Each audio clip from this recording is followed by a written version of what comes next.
बुलेटिनची सुरुवात करूया एका ब्रेकिंग बातमीनं। खत आणि बियाण्यांच्या टंचाईच्या मुद्द्यावरून शरद पवार यांनी सरकारवर टीका केलेली आहे।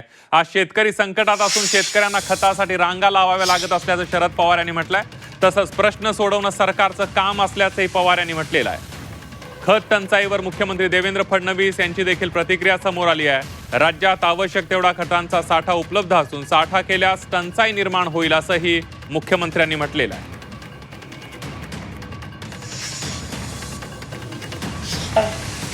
अनेक पैसे शेतकऱ्यांचे पैसे मोठा पैसा आहे कर्जमाफी।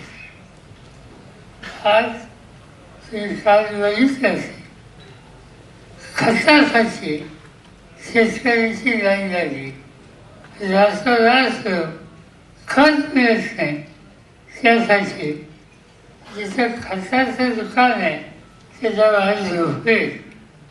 आज ही अवस्था शेतकऱ्याची उत्पादन वाढवण्यासाठी कष्ट करायची। आज शेतकरी संकटात कर्जबाजारी अस्वस्थ अवस्थेत। आपल्याला कल्पना आहे की जागतिक परिस्थितीमुळे आपण खतं सगळी ही आयात करतो, त्यामुळे आपल्याला भरमसाठ अशा पद्धतीनं ती आणता येणार नाही। आत्ता जी लागतील तेवढी खतं आपल्याकडे आहेत, पण कोणी जर त्याचे साठे केले तर मात्र मोठी टंचाई तयार होईल। आणि म्हणून काही पॅरामीटर्स तयार करण्यात आलेले आहेत, काही अटी शर्ती ठेवण्यात आलेल्या आहेत, जेणेकरून आवश्यक तेवढं खत हे आमच्या शेतकऱ्यांना मिळालं पाहिजे।